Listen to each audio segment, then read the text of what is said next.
Well, good morning and welcome to Blossom Women's Entrepreneurship Series by Ellevate, the Valley Economic Alliance's Women's Business Hub. I'm Sonia Blake, President and CEO, and I'm pleased to welcome you to today's program. You know, numbering 1.1 million nationwide, women-owned businesses comprise 20% of employers with paid employees in the U.S. And there's an additional 10 million self-employed women. Yet they are awarded less than 6% of all federal contracts and have similar low participation in contracting with other agencies as well.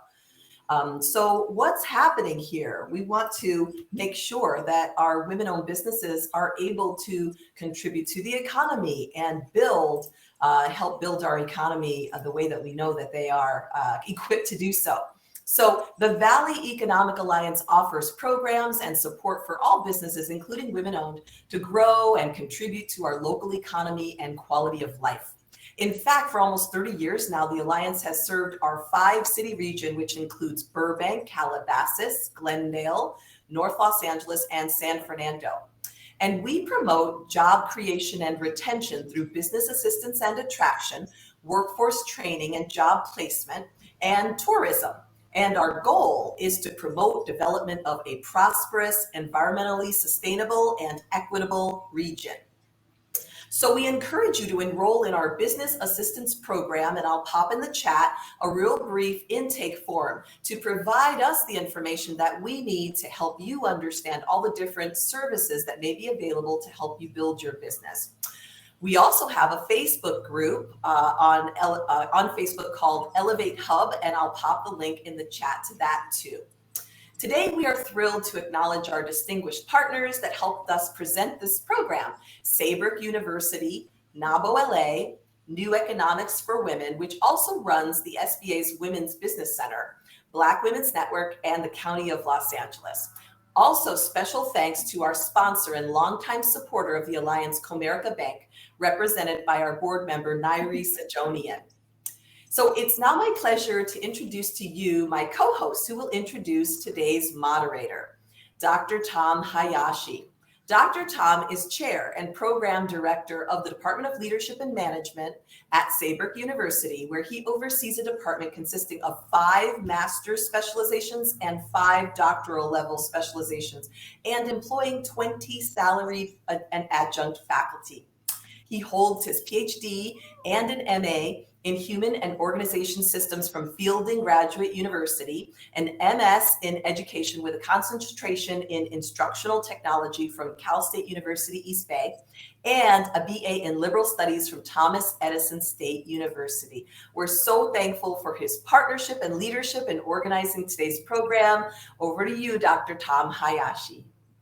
Well, thank you, Sonia, and good morning, everyone. On behalf of our president, Dr. Nathan Long, our board of trustees, faculty, staff, and students doing the work since 1971, it is my genuine privilege and an honor to extend warm greetings and welcome you to this fine program. The mission of Saybrook University is to relentlessly pursue a socially just, sustainable world by educating humanistic leaders who transform their fields and communities. Consistent with our institutional mission, Saybrook University is pleased to co-sponsor this public programming to support the capability of individuals and communities in Los Angeles County to meet their full potential as the driving engine of the local and regional economy. To learn more about our university and all the professional development programs that we have to offer, please visit us at www.saybrook.edu. Now, it is my pleasure to introduce to you this session's panel moderator, Dr. Marsha Willard, core faculty of the Saybrook University Sustainable Social Impact MBA and DBA.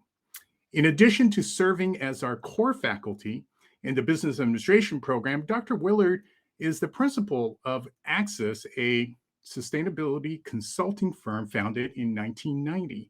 Dr. Willard applies her management consulting, training, and facilitation skills to help client organizations find responsible solutions that meet all stakeholder needs, owners, customers, employees, the community, and the environment. Dr. Willard has co-authored 6 popular business books, including The Business Guide to Sustainability and a step-by-step guide to sustainability planning. And if that wasn't impressive enough, Dr. Willard is also a co-founder and former executive director of the International Society of Sustainability Professionals, ISSP, a professional association serving the practitioners in this fast-growing, dynamic, and essential practice area. I present to you my esteemed colleague and your moderator, Dr. Marsha Willard. Thank you, Tom. Well, welcome everybody to a session on winning socially responsible contracts. I think this is a very timely topic. We've been seeing a lot in the news lately about the importance of supply chains and how critical they are to businesses. And it's brought home the importance of selecting the right suppliers for your businesses, one that you can count on and one that will enhance your brand image instead of erode your reputation with your customers. So these days, competing on price and performance, while still necessary, is becoming insufficient as vendors and businesses want to work with suppliers that are going to enhance their reputation and their image with their customers. We are lucky to have a panel today of uniquely qualified women to speak to this issue. And it's my pleasure to introduce the 3 of them right now. And I'll begin with Sonia Kang. Sonia, if you want to show your face. Sonia is a founder and designer of Mixed Up Clothing, which is a children's apparel brand that showcases diverse cultures. Her line is now available in Macy's. We're going to want to hear that story. And her designs have been featured on the Today Show, The Real, on NPR, in Forbes magazine, and Latina magazine. In addition to being a business owner, Sonia is also a multicultural and multiracial activist and community leader. She serves as president of the Multiracial Americans of Southern California and was recognized by Mayor Garcetti for her work in the community. So welcome, Sonia. Thank you. Next, I'd like to welcome Laura McHolm. Laura has a really interesting, varied background that includes teaching computer programming and doing marketing at Atari, and then became a corporate lawyer, but left all of that some years ago to form her company, which is NorthStar Moving. NorthStar Moving is the largest independent moving company in California and specializes in serving A-listers and celebrities. I'm sure there's some good stories there. She coined the term eco-luxury moving services and has sort of transformed the image around moving to becoming more of a red carpet service. NorthStar has been honored with more awards than any other moving company, 10 years on the Best Places to Work list, an A+ rating with the Better Business Bureau and Green Vendors Award.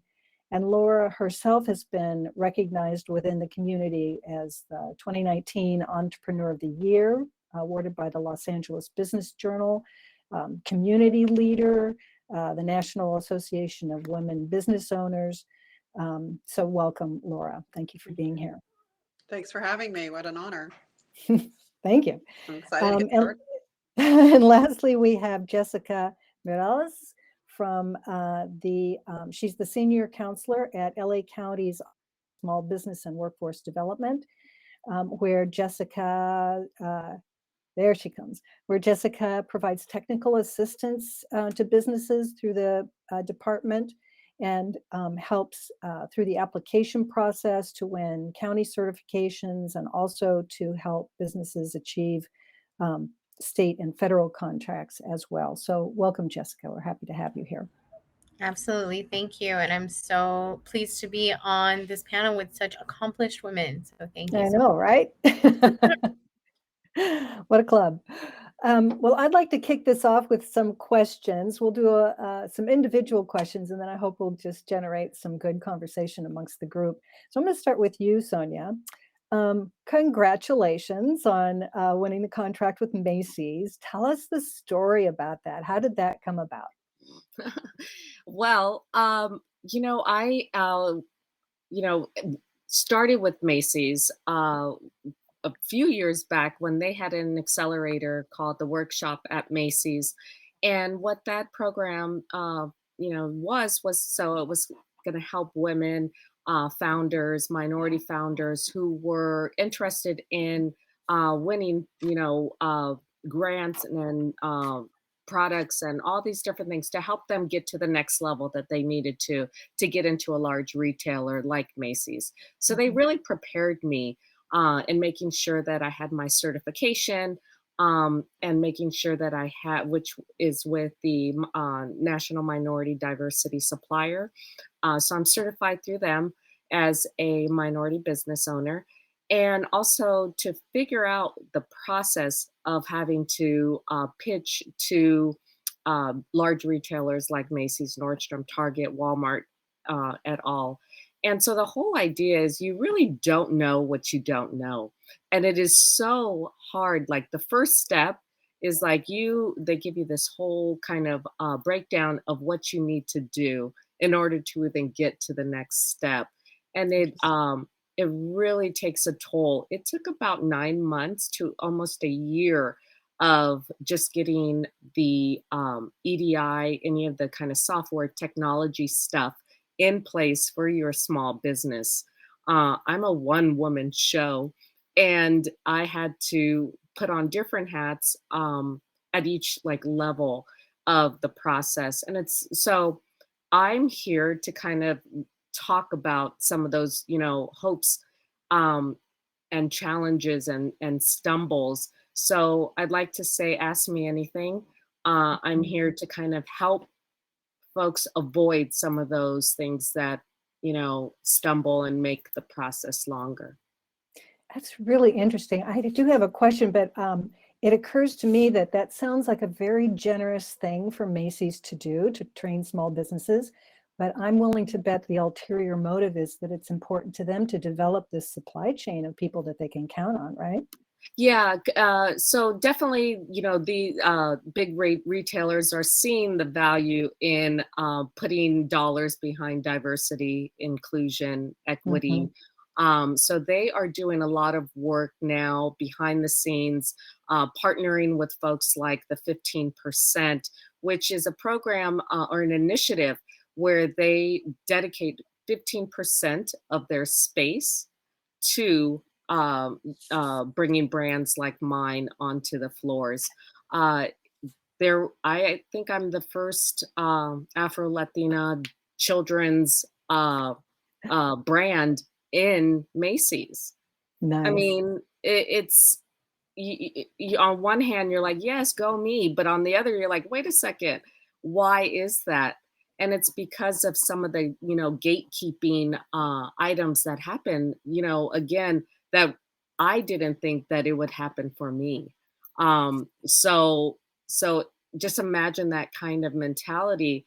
It is so hard to get into these big retailers. Yeah. But they're actually now kind of saying, well, there's trillions in buying power of the multicultural consumer. I think we need to shift our mindset and figure out how to bring those folks into our organization because, let's face it, it makes money. So, yeah. Great. So there's some great stories in there, and I'm going to be watching both the chat box and then at the end the Q&A box to see what particular questions our participants have. But could you just share, was there any big aha or any big reveal or secret that you learned as part of that training process? Yes, that is a great question because what I learned, and thank you for dropping the application deadline for the workshop. I could not recommend that more. And I think the biggest one was that, they don't make it easy to find the key people in these positions that have the access to the decision makers. Like there's no website that says find the children's wear buyers, you know. So you really have to be in the know. You really have to be networking and join organizations like the one that is putting on this wonderful event, because you have to be tapped into a network. It's almost like that's where you'll get some of your support, or most of your support. This program and the work that Sonia Blake and her team have done to even get me to this stage. They put me with all the right folks, making sure that everything was kind of lined up. So when I say ask me anything, ask me anything. Great. Thank you, Sonia. And thank you for the plug for the organization. I'm going to move on momentarily, at least, to Laura. Laura, you've been providing moving services to the entertainment industry and the A-listers for some time. How did you create that niche, and where do you see it going from here? I think that how you create anything big is through your reputation, right? And I also think, thinking about supply chain and the problems that you're having, is I'm sure that what makes Sonia successful is that she's a communicator. So she's going to communicate when she has a problem, and she's going to let those people know. So back to creating a reputation, you really have to look at your existing clients to write you those old-fashioned letters of recommendations or to do those reviews. And I say this and people think it's so simple, and your mother told you this, and is that you have to keep your word. You have to do what you say you're going to do when you say you're going to do it. Always. Not just 10% of the time, not 90% of the time, but each and every single time. And you show up and you do it. And it sounds really simple, but it's amazing. I mean, when we first started, I couldn't believe that people said when we got a job was, well, you were the only ones who actually followed up after you gave the estimate, or you were the only ones who actually showed up for the estimate.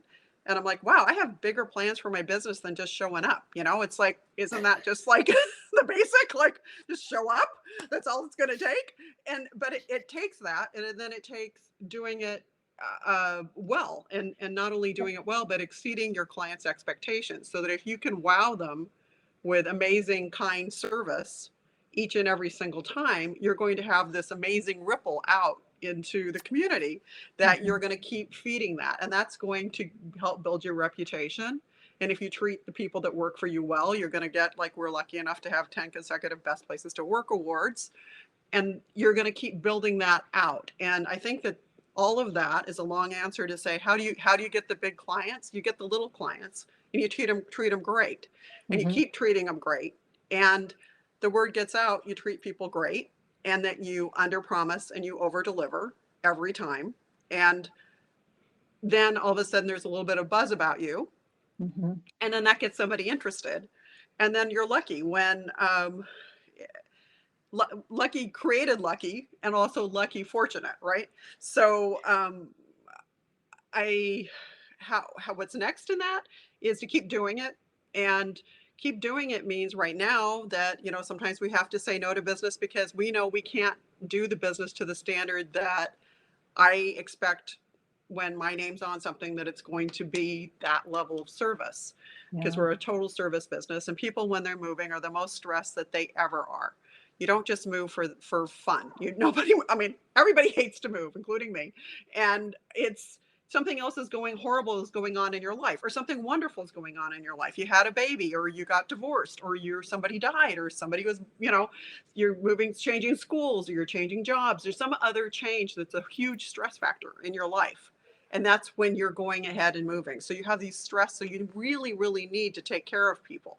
And for too long, moving was not a service industry. It was a guys pick up boxes, carry them from point A to point B. And that's what you think of when you think of a moving company, right? You think of burly guys showing up but that's not what moving is. Moving is about the kid still needs to get to soccer practice, and the electricity needs to get turned off at this house and turned on to that house. So we have, alliances with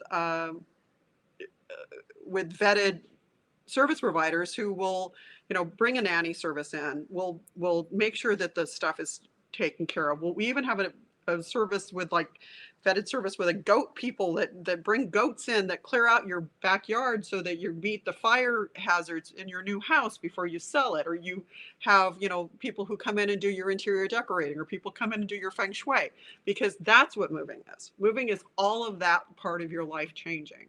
And so I think if you can start looking at things holistically, and you start keeping your word, like, and doing all those things that your mother told you to do, or your dad, or both, you know, then you're gonna grow a business that people are gonna want to do business with. So anyway, that was a long-winded answer. Sorry. Oh, that was a great story there, Laura. And I heard a couple of things in there. One is the good advice to be just have integrity in your business and Yes. say what you're going to do and do what you're going to say. Right. But And then I if also, you can't, sorry.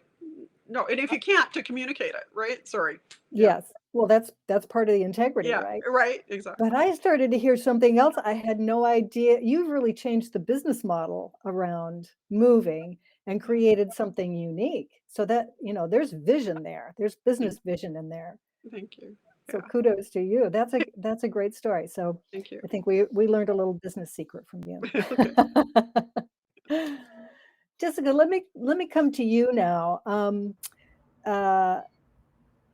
How can you're a different perspective? So you're not a supplier, you're the buyer, right? Or know about the buying. So how can people do business with the County of LA? And what are some of the as a buyer, what are some of the criteria that you look for in your vendor applications or proposals? So, you know, it's amazing hearing the perspective of suppliers in their journey to create and engage with these really large companies or executing really large visions, because it really is a lot of the same that you will take from your private industry practice into the government contracting realm. You know, you need to have integrity. You need to come from a place of understanding the importance of compliance for government contracting. You have to have successful models that can adapt to a government contract that you already have in place. And you have to network. You have to take advantage of the of the ecosystem that exists, which is growing out. The county has become very heavily invested in economic development programs. Our own program has transitioned out of its predecessor department of the Department of Consumer and Business Affairs into a new department on our road to the county's overall goal of aligning all economic development programming into a singular department to make us more nimble, to help address the issues and the gaps that we're seeing in technical assistance training for small businesses. So getting involved in and knowing where to go find the answers at those TE partnerships, or, you know, Sonia Blake's training and TA, and basically all of the programming that's done through organizations like this are really invaluable. So being here is a great first step, and, you know, taking as much and trying to soak up as much information as you can at these events, and then following up with Miss Kang over there. You know, ask her questions. She has real life experience in navigating and understands the pitfalls in a way that you don't have to experience to gain that knowledge.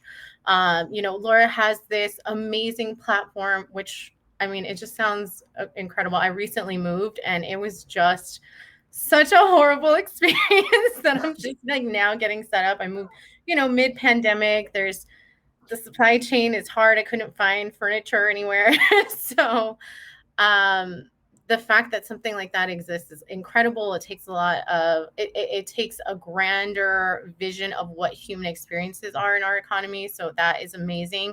And that's the kind of vision you'll need to have when you're approaching a very large contract or a very small contract. You want to show up for both. Start small, start finding. Maybe you're looking at more local opportunities, other public institutions. Maybe you're looking at, you know, colleges, or you're looking at local cities, or you're starting at your county to build up that public presence so that you can elevate yourself to do really large state contracts, large government contracts at the federal level, things that are going to be cross-regional. But, you know, it starts with show up at bidder conferences, ask questions at bidder conferences, take advantage of the space that actually provides for a lot of vendors. So sorry, I know that I'm drawing in a lot of different things, but it really starts with getting engaged, and then, you know, identifying that you're not going to know everything about government contracting, and it's going to be a process. Most platforms require registration, so get to know what are those platforms, you know, and get yourself involved in training, free courses that are available through different organizations. That would be my recommendation. Yeah. Does your office offer information about some of those programs? We do, and I think Sonia dropped the PTAC, which is the Procurement Technical Assistance Center. So that's specifically a program that I have been on for the last 6 years, where we have federal contract dollars through the DoD, the Department of Defense, through their agency, the Defense Logistics Agency, to provide one-on-one counseling to businesses who are interested in just getting involved in general government contracting. And Wow. It's a huge best kept secret. It's a national program. So when you tap into ours, you tap into the national resources. If you want to start doing business at other state agencies, maybe states that aren't as massively, the contracts at the state level for California are huge because our economy is huge and the population is huge here. So engaging, you know, everything is so virtual now. I had a client who had her first contract with Austin School District doing different virtual training courses for parenting classes, and had never had experience, and the school district here was too large and they were asking for a lot, and she's a very small staff. So, you know, finding something that fit was important for her. So that's where I would go. PTAC. Great. Thank you so much, Sonia. Yes, and Sonia has put the link in the chat box if you're interested in following up on that with more information. Jessica, while you have the mic, I know that the county, LA County, is one of few jurisdictions with a social enterprise certification. Could you talk to us about that, explain what that is, and how one might go about getting it, and what it covers, and why it's important? Yeah, absolutely. So 2016 was the inception of this program. The Board of Supervisors created different goals for our contracting dollars by different programs. So the small business program that we have has a 25% utilization, meaning a fourth of our contracting dollars should be reinvested in local small businesses that are certified. We have a DVB program, which is national, that has a 3% utilization goal. And then we created the social enterprise program. This is the only certification that allows for nonprofit participation and for-profit participation, but it really is geared at capturing and encouraging the county to do business with other businesses that have a greater social or community goal. We wanted to make sure that we're investing in agencies that are serving the community in a much larger way, that they care about more than their bottom line. And we wanted to create mechanisms that made it easier for those agencies to find us and for us to find them. So the social enterprise application was kind of born from that. It does require, because it's such it's not tied to like an industry type, and it's tied to your business programming. We have a really broad definition for how you can meet the minimum requirements, which is contributes to social good, has a published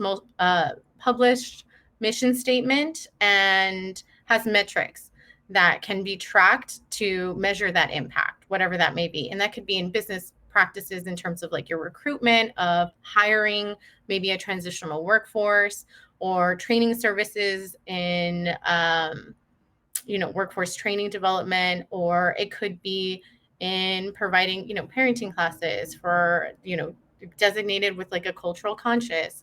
There are a ton of different ways to qualify. So we left it really broad, and it does require some document review. So you really have to state your case. There's a form that you fill out where you kind of give us your narrative.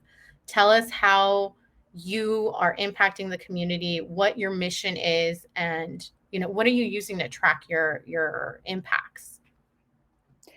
That's really fascinating, Jessica. So what I'm hearing is, and I hope the audience is picking this up, It's not just nonprofit organizations, for-profit companies with a mission like Sonia's organization, or any organization, whether their mission has a social purpose or not, but provides a social benefit for their employees or for the community. Is that what I understand? That's absolutely correct. And I was also thinking of Sonia. I was like, oh, I gotta, tag her after this and let her know about this to get her involved. That's exactly who would qualify, and that's exactly the businesses we want. It's a very small list right now. I think that organizations don't see themselves in that light, or don't know how to frame themselves in such a way, even if they're contributing to that, to a community goal of some sort. So that is incredibly important for people to understand that it's pretty broad. And if you have any programming that you think would contribute, or you're addressing a social issue that we need to highlight, to get involved. It is such a good certification. It's a great certification. What I sense is that it starts to pull the whole community up. It sends the message that every business, for-profit, nonprofit, can be contributing to the community in some fashion, and should be highlighting what they do. So Laura, some of the things that your business has done could probably qualify for that. Am I right? Yeah, I'm thinking that it could. I haven't looked at the application, but yeah, every year we have a food drive, for example, for that I started, and I think we've raised something like 110,000 meals. The reason why I'm locked in this room is that we're getting ready right now for, I'm a chairman of a board of Claire's Place Foundation, which helps kids with cystic fibrosis. And we're having an event here tonight. So I'm locked myself in here while people are screwing around out there. But and we, I can't, I don't even know all the I do know all the charities because I'm involved, but to list them all, we're involved with giving free storage space and guys to a Make-A-Wish Foundation every year, to Shane's Inspiration list, which helps children with disabilities to build playgrounds. We are very active. In fact, one of the awards I got last year was from Mireles list, which helps Afghan refugees and Syrian refugees. We give them storage space. We help them any way we can. We got them PPE at the beginning of COVID when nobody could find it. We, anything that we can do. And we are constantly being asked, because the word got out. We were featured on CBS, some community, out thing. And then the word's out, like, hey, that company helps. And so we get a lot of requests for help, and we're happy to take a look at each and every single one of them. And most of the time we can do something. We maybe can't do the whole ask, but we can do something. So, it never even occurred to me that I should get certified for it. It's like what we do. Like, you take care of your people, you take care of your clients, and then you take care of the community, and you're green. And if you're not any of those things, why not? Why are you here? I never understand when people don't want to play that game. It's like of course you want to play that game. That's exactly, Laura. Thank you. Well put. Yeah. You make me think about, as I consult with organizations to help them become more sustainable, one of the things I ask them is, given your core competence in the business you're in, what are you uniquely positioned to offer to your community? So, that yours is a beautiful example. You have expertise in moving and all these services. So yeah, it makes sense to leverage that. It's good. I'm sure this wasn't your motivator, but it's great PR. It's good for the business. It's good for the community. It's in your lane of traffic. So it's a smart thing to do. Yeah. And I really absolutely agree with that, is that you take that moment of, self, you take a look at yourself and like, what are the skills that I have? Well, my skills are, then how can I take those skills out to somebody else? Well, my skills are marketing and business management, and I have moving and storage and blah, blah, blah. So, I take those out. I speak at events like this to women because I want to raise women's ability, because I think if women get lifted up, then the whole entire community gets lifted up, because we take care of our children, and then we, so we all know that already. but also you reach out, like we reached out to the LA Regional Food Bank, and then we said, you need more storage space or you need trucks. If we're on a list that if there's a big earthquake, God forbid, knock on something, or some other natural disaster, that they know that they can call us, and we have trucks and warehouse spaces that we will jump in and help the food bank get the food to where it needs to be, so that they don't have to think about it. They know that we are the people that they could call, right? Or we call, or when the riots were going on, we reached out to Mayor Garcetti's office and said, what can we do? You know, what can we do to assist in making sure that people are protected and people are safe and people are able to protest freely? And, you know, just, you just keep reaching out. And I don't know how else to be, right? Thank you. You know, it's like, that's what you do. So you be a good neighbor, and you take that as large as you are, right? So you just keep being a good neighbor. I'm every time you open your mouth, I'm getting a more and more sense about where your success is coming from. Jessica, there's a question in the chat box from Hilda who about your program, the certification program. It says, do county programs include nonprofits, or do you strictly have to be a for-profit? I think we may have answered that, but I'll let you address it again. And then specifically, can a startup apply? Yeah, so for startup companies, if we're talking about social enterprise for nonprofit organizations, it is exclusively the only certification that allows for nonprofit participation. In addition to for-profit. In addition to for-profit, exactly. Yeah. All the other the county has 7 different certification programs, which is a lot just for our agency, because we like to capture as much as we can. And the other 6 are for exclusively for-profit businesses. So SE is kind of the catch-all for the gap, and maybe that won't always be the case, but right now that's what we've created, and it's, you know, still fairly new. It's been about 6 years, and we've grown the list, and we've expanded what kind of documents we're willing to accept. If it's a startup, one of the things that we've started to do and identified a new internal practice was, what are the things you anticipate measuring? What are the barriers in capturing that data? Maybe you don't have like the technology, you know, maybe you don't have the infrastructure in some other way that you're missing. So as long as you can kind of explain, again, we really want the narrative of where are you at, and how can we meet you where you're at, and how can we improve your experience with doing business with the county. One of the major benefits of that program is called a master agreement, which is an ongoing contract the county has exclusively for social enterprise certified vendors, which is really unusual. Every other agreement that the county has is tied to like a service or a commodity or like a frequented need. Whereas this certification and this master agreement that go hand in hand isn't industry specific. It's much more broad and it's tiered. So if you are an established company who's been around and has the volume, you may be eligible to, you know, be utilized for contract or purchase orders through this agreement at a much higher volume versus startups. There is a cap of a purchase that people can use, that buyers can use to engage if you're new and you don't have the same financial history as some of the older social enterprises do. But you can still engage, right? There's still a pathway. And that's actually something that the county is looking at. How do we expand that to other agreements? Because it's been such a successful model in the social enterprise master agreement. So I hope that. Nice. Thank you. Yeah, that was a thorough answer. Thank you. I'm going to sort of switch the questioning now.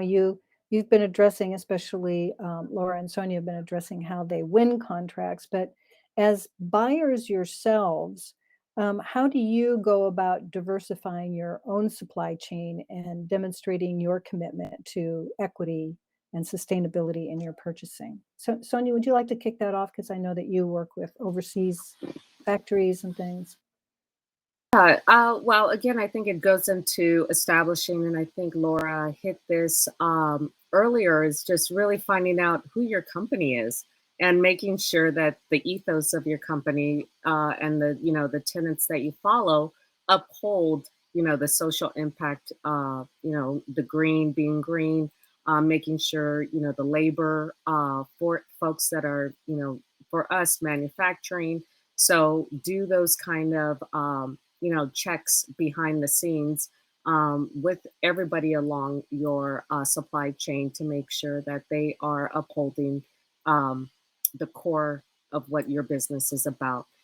So we make sure that we do warehouse checks. They have to have all their certification in order. And again, because we are working with large retailers, that's part of the checks and balances you have to do for them as well. But it's just a great, you should have that as a habit anyway. Who are your suppliers, and making sure that they are following the same thing that you want to make sure that you're upholding. I also look for businesses that, because I am my mission is to uplift Black and Brown community. I make sure that that is part of what they're doing as well. So the diversity, inclusion, equity is key to who we are. And so I look for that as well. And if that's the distinguishing,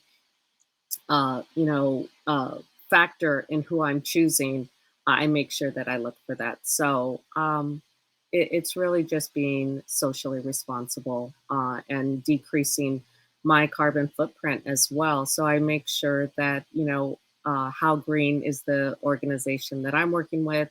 We make sure that our fabric, all the way down to, like, if there's extra, make me a hair bow. Do something with it so that there's, there's very little residuals on what we're doing. And then partnering with organizations that we choose as our partner that is going to, plant a tree for every, thing that we do. So we make sure that the partnerships that we're aligned with have the same mission. So I think that's key for us. Fabulous. And I heard a couple of things in that story. Clearly, you're shopping your values and living your values within your own business. But I also heard that you're getting some, that your customers, the people you're supplying, are sort of pushing that ethic too, and kind of evidence that I did have a client, a major brand, who was taken to task by Greenpeace over something that a fourth tier supplier had done very, very deep into their supply chain. And so you're at risk, not just for from the people you buy, but who they buy from and who they buy from and who they buy from. So it becomes a real dicey proposition these days. Laura, do you have any experience? Oh, I'm sorry. Go ahead, Sonia. No, I was just going to say that's such an important part of that should be part of your documentation on the, who's working for whom and how far down the line. And I cannot overshare this part that our consumer today is really looking for folks. They're willing to pay a premium knowing that you took the time to address all these kind of things as well. So they're educated consumers that really are go into also how I structure myself and my company.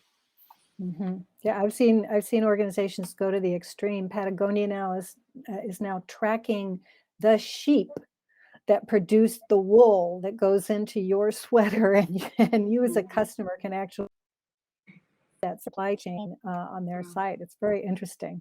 Laura, do you have any stories to share around that? Sure. Yeah. So we're a service industry, so we don't really have to procure too many things. But what we do obviously procure as a moving company is boxes, and lots and lots and lots of boxes. And we wanted to make sure that the boxes that we were buying were 100% recyclable, that they were made out of 100% recyclable material, that we aren't using petroleum-based bubble wrap, that we use what's called eco bubble, because bubble wrap is a copyrighted name, a trademark name rather, and so we use an eco bubble, which will biodegrade, and the bubble wrap won't. But in order to get that, there was lots of conversations with our vendors to find out I felt like I was the only person that had ever asked this question. Like they were, because it was 20, it was many years ago, because we started out green, and we've all, we still are. And we keep asking the questions because their suppliers might change, and we want to make sure that they're still sustainable and that they meet this certain criteria of reforestation, et cetera, on the boxes. And I think that's probably something that's becoming less common, that people are now asking those questions. But I don't be afraid to be the first one to ask the question, is what I'm trying to get to. Is like, so you're the first one, because then they're going to go back and they're going to think, well, now, hey, now I can go out to my other clients that I'm selling to and say, hey, our boxes actually are green. It turns out they are forest certified, and we didn't even know, because we never asked the question to find out. And so, you educate your vendors too, is what I'm. And we found out, for example, that one of our boxes, that's the dish pack, which has to be very, very strong because of, because you put dishes in it. And they're fragile. So you want to make sure that they're super strong. Well, there's one panel of cardboard in there that's not made out of recyclable materials. And I called everybody, like, why can't we make this out of recyclable materials? Why can't we make it? And right now they are 99.9, but they're not 100%, but they are completely recyclable. So that's our only box that has something that's not That's so purely funny. recyclable. But it was just, and I think I drove them nuts. Like, are you sure? Can you call? Have they done tests? Like, it's like, but it so I think you just are very consistent with your supplier. And then we have biodiesel in our truck, and so I am the proud owner of a 10,000 gallon tank of biodiesel, and which I never thought I'd own going to law school. Like, Mom, guess what? I bought biodiesel. How that came about too is you never know where a good idea is going to come from. And I think you start listening to your own team members and to your clients and to everyone else. And if they have a better way of doing it, than a greener way to do it, or a more community of active way to do it, have your ears open so that you can do that. Now, you would have thought that perhaps the guys on the trucks would have come up with a biodiesel idea, but no, it came from my right arm. My personal assistant said, hey, I know where, and it's following it through. So it's empowering your people to help you meet your goals, right? So you make sure that everyone that works with you, for you, around you, knows what your goal is, so that they can keep giving you information that will keep you able to stay on that goal. So if your goal is to be green, make sure people know your goal is to be green, so that they can bring you green ideas. Or if a goal is to be active in the community, make sure that the client loyalty team, which is what people call sales, but we call it client loyalty, because you want to create loyalty with your clients, right? Anyway, they know that they can bring their favorite charity to me. And we have a woman in the office who came from struggled circumstances when she was a kid, and she couldn't afford glasses, and her parents couldn't afford glasses. And there's this van that goes around and gets glasses for kids. And she's like, can we help them? Like, they gave me my first pair of glasses. I'm like, yeah, we can help them. Let's figure out how we can help them, and then we'll make it happen. But you make sure that people know to bring those things to you. And if you do that, you will get greener and greener and greener, and you will get more and more involved in your community, and you will have a bigger and bigger reach. And not only that, you'll make everybody that works for you really happy, because they know that you care what they care. Yes. Oh, that's a fabulous story. It validates everything I've learned in working with organizations for the last 20 years. Your employees love this stuff. They have great ideas. I worked with one client who went to their 4 key vendors thinking they were going to make demands about being more sustainable. And every single vendor said, oh yeah, I've got a product like that. I didn't know you were interested. Right. So yeah, ask the questions, make it known. Let's see, we're in the last 10 minutes of the program. I want to make sure that people have a chance to ask questions. I did see that there was a question about what's the proper etiquette for networking with you all. And maybe Sonia can jump on and answer that. I know that if you want to hang, our speakers will be hanging on this event for the networking mixer at the tables through this system. So that would be a good place to start. Sonia, is it possible to provide other connections? Yeah. So if it's the question about proper etiquette, I love that, because I think I'm I don't have, I'm so glad we're in this kind of time right now where I don't follow necessarily any I mean, I would probably say I'm improper, if anything. Because what it sounds like, and I'll give you an example of what I'm going to do with Jessica is, I'll say, hey, loved your talk on PTAC. Here's who I am. And is there an opportunity for us to connect on the following items? And so I just try to be as direct and clear of what I'm looking for, where we met. So let me back up. So where we met or how we engaged or what it was, here's what I'm looking for. And so there's no, I think really valuing somebody's time and is key. And, I love a good bullet point or a 1, 2, 3. This is what I'm looking for. One thing that I've actually added and I've seen folks do is if there's something that you can also be of service to somebody else, I think if not in the first email, but in follow-up, I would love to say, hey, Jessica, did you hear about this great social enterprise company, so-and-so. I really like a good, for me, it's trying to create an opportunity for someone else, but it's also, getting my needs done as well. So feeling like you can be of service and really sincere in what you're looking for, I think is really helpful.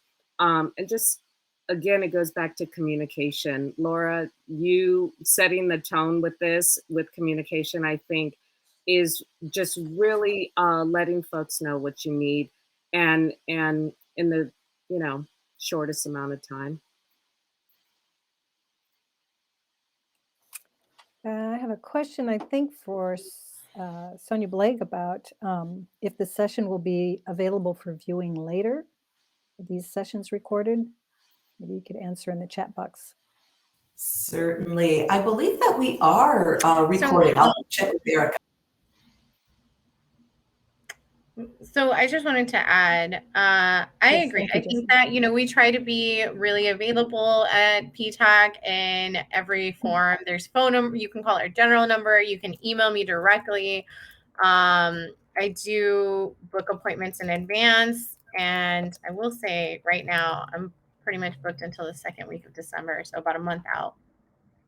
It's just picked up really quickly. It was like all at once. Might now be 2 months out after the session. After the session, who knows? But I agree. I think that if you come, prepared and clear with, this is what I'm hoping to gain, or this is what I can bring, can you just shine some light on where to get started? Similar to, the experience that our business owners have kind of echoed is that you never know really who to get in contact with, where to start on this. And the best is to reach out to us directly. Let us know that you're interested in doing business with us. We're looking for you. That's why we're here. We really can't give awards to vendors if they're not on our procurement portals. If I don't know how to find you, it's going to make it really hard. And I just want to say that Sonia, Laura, you guys, your agencies are amazing. Your businesses have amazing business models. And I love that you have so closely brought it back to, you really need to have the core values of your business just represented in every way. And that is really what the county wants, right? We want to do business with, agencies that are creating these ripples out there because we have a limited reach. The county itself can't be, our services can be there as support services, or, the way we reinvest is limited if people aren't coming and creating this much larger ripple for us. So that's really amazing to hear. And I hope you guys, anyone who's interested in this, definitely get in touch with me, but specifically you guys, please, reach back out after. I'd love to just connect with you each. It's amazing. Thank you, Jessica. Laura, I don't know if you wanted to add anything. There was at least one comment from a participant who would love to connect with you as a potential supplier. Okay, great. Yeah, you can email me. I think that's probably the easiest way at Laura, Laura, at NorthStarMoving.com if you want to get a hold of me. For any reason. I can, generally what happens is I have a team because that's like everybody else. I have a team. So don't be surprised if you get an answer not from me, but from somebody else. But I promise I will look at it and figure out where the best person in my organization is to assist you. But I absolutely relish, sharing what we've learned. I mean, no one got to where they are by themselves, and no one, did it alone. And, it's like, I think that's the wonderful thing about community, right? That we can do all this stuff together. So I'm absolutely, really honored to be in part of this group. I'm like, I really want to go check out Sonia's kids' clothes but see what they are. And, I'm really excited, but, yeah. And how cool. I didn't even know I could get certified for being for just being us, okay. Yeah, we can do that. So that's great. Thank you. Well, thank you all very much. Some great stories, perfect examples. You are shining examples of what successful business should be. So thank you for sharing your stories. I see that Sonia has popped back on, so I think you'd like to do some wrap up. Yes, please. Whenever you are ready, I can do that. Take it away. Wonderful. Wow. Well, Marsha, thank you so much for that expert facilitation of a really lively discussion. It felt inspiring and informative, really empowering, much to your guiding us through so mindfully and aptly, Marsha. So thank you for moderating. And Laura, Jessica, and Sonia, oh my goodness, what wonderful examples of leadership and social responsibility, conscientiousness, and just real heart-centered and mindful and really just profit-making businesses that are such a great example for the folks that are on the line now and those that are going to hear the recording as well.